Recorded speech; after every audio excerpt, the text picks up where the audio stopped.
வணக்கம்.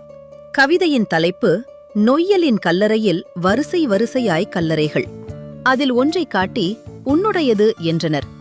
தோண்டினேன் உன் கல்லறையை உனை காண உடன் பேச. தோண்ட தோண்ட ஈரம் உன் அடையாளம் அது. நீ அழுது கொண்டிருந்தாய்.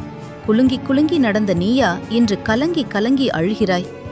மலர்களும் இலைகளும் என்னை போர்த்தி மறைக்க எனக்கு காவல் இருந்த மரங்கள். சூரிய ஒளிப்பட்டு பொன்னென மின்னிய மணல் துகள்கள். பட்டாம்பூச்சியின் நிழல் பிடிக்க 8 திக்கும் ஓடி களைத்த மீன்கள். வழி நெடுகிலும் என் வளைவு நெழிவுகளின் முகவரிகள். கலகலப்பாய் ஓடி வந்து கலந்த சிற்றோடைகள். கரையில் அமர்ந்து என்னையே பார்த்திருந்த பறவைகள். ஒவ்வொன்றையும் எனக்கு தெரியும். கரையில் நிற்கும் ஒவ்வொரு மரத்தின் பெயர் சொல்லி அழைப்பேன் நான்.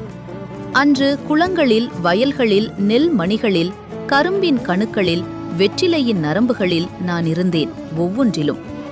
அழகு பார்க்க என்னை அணைத்து அணை கட்டியதில் அணை வழிந்து ஓடிய அன்பு பார்த்தேன். கைகோத்து என்னில் கால் நனைத்த இளம் காதலரின் கண்களில் தூய காதல் பார்த்தேன்.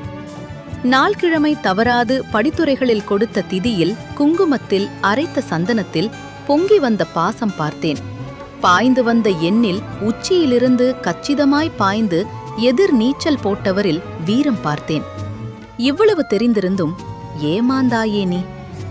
நொய்யலின் கண்ணீரை துடைத்தேன். துளையிட்டு துளையிட்டு துளி துளியாய் உறிஞ்சியதை என் அன்பின் ஆழம் காண என கணக்கிட்டேன் நம்பி.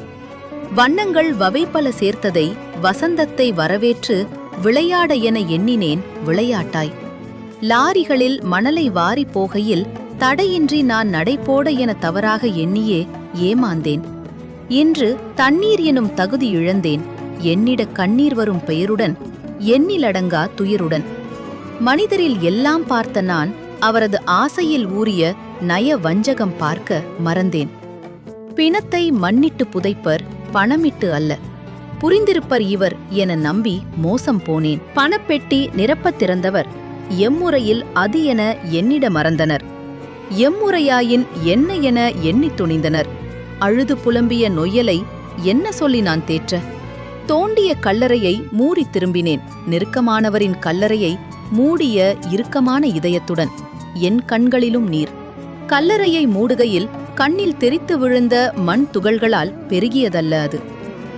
ஆக்கம் ஆதிசக்திவேல். மிக்க நன்றி.